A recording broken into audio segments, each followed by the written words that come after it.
Sebenarnya yang tiga ini Pak ya, yang pertama adalah mereka dituduh suka membid'ah-bid'ahkan. Yang kedua, dituduh suka mensyirik-syirikkan.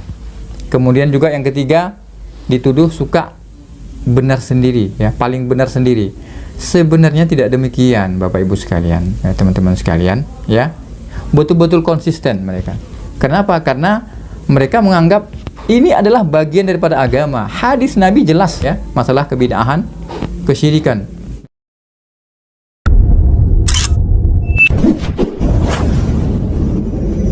Kenapa dakwah teman-teman salafi dengan dakwah tauhidnya, dengan dakwah sunnahnya sangat dimusuhi, bahkan sangat dibenci oleh ya sebagian di kalangan masyarakat ya.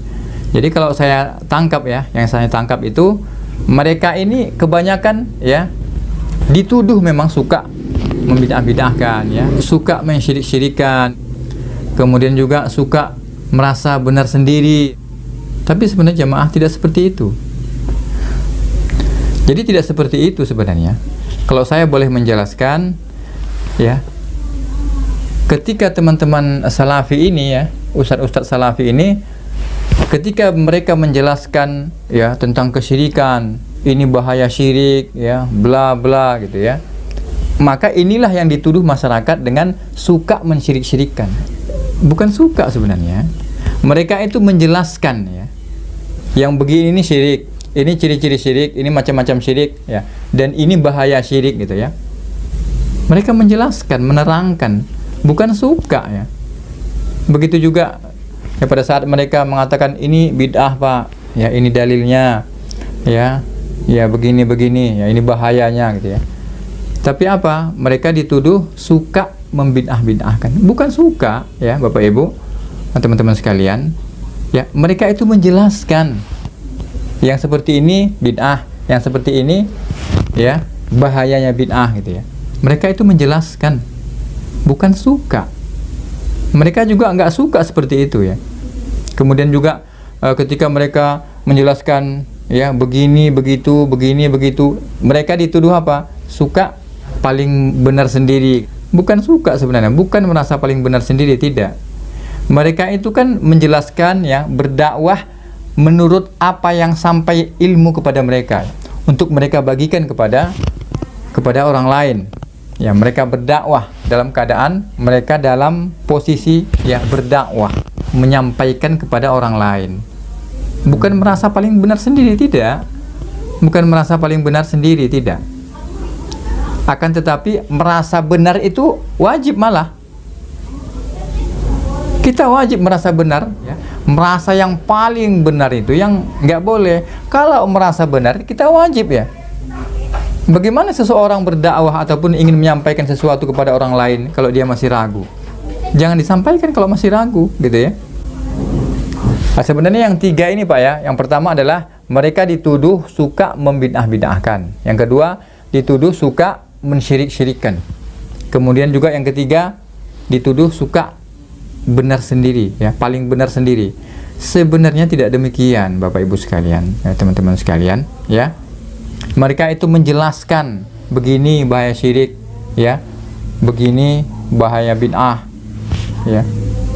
Bukan suka, mereka itu bukan suka mensyirik-syirikan ataupun suka membid'ah-bid'ahkan, tidak. Mereka suka mensyirik-syirikan, suka membid'ah-bid'ahkan, tidak. Mereka itu menjelaskan Bapak Ibu, teman-teman sekalian.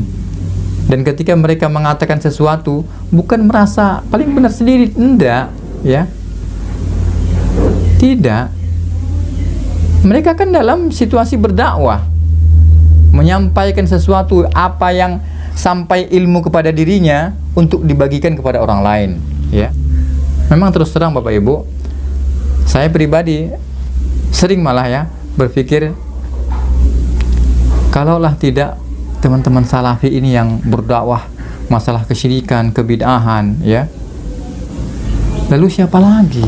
Nggak ada yang lain, nggak ada yang betul-betul seperti mereka istiqomahnya, betul-betul mendetailnya. Nggak ada. Teman-teman ataupun ustadz-ustadz yang di luar sana hanya garis besarnya saja, dan juga mereka tidak konsisten. Akan tetapi teman-teman salafi betul-betul konsisten mereka. Kenapa? Karena mereka menganggap ini adalah bagian daripada agama. Hadis Nabi jelas ya, masalah kebid'ahan, kesyirikan, dan banyak maksiat-maksiat yang lainnya.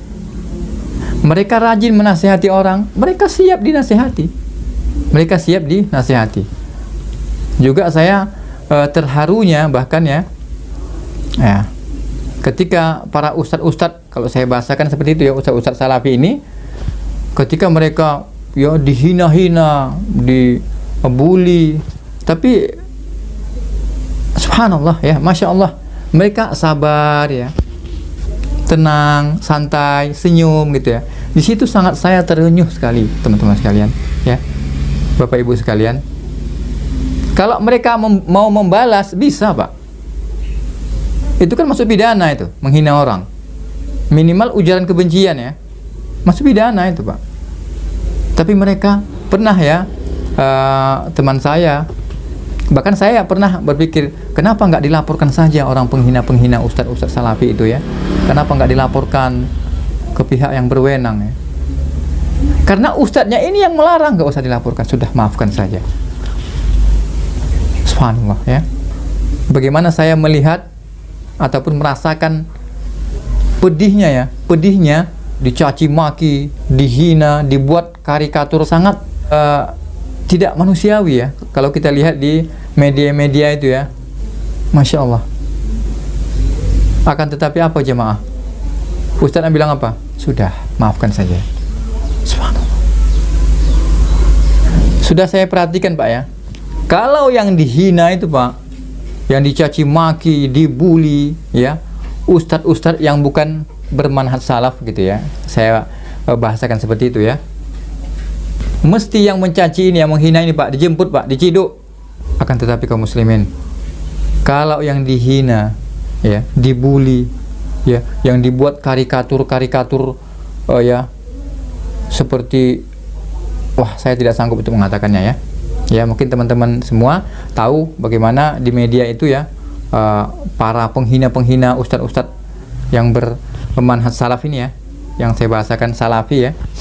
Ya, malah mereka tuduh salafi, wahabi dan lain sebagainya ya. Akan tetapi apa? Ustadz-ustadznya ini ya, beliau-beliaunya ini nggak mau melapor. Di situ saya sangat terhenyuh. Subhanallah ya, masya Allah. Inilah tauladan mungkin ya, salah satu tauladan yang mereka mencontoh Nabi Muhammad SAW ya, nggak mau balas, senyum gitu ya. Sudah, maafkan saja, maafkan saja ya. Subhanallah, ini adalah salah satu tauladan ya. Kalau ayah saya pribadi, bukankah ini salah satu isyarat ya, bahwasanya kepada ustadz-ustadz yang beginilah yang kita ya meyakinkan untuk kita mengambil ilmu dari mereka. Ya, kalau saya seperti itu, teman-teman sekalian.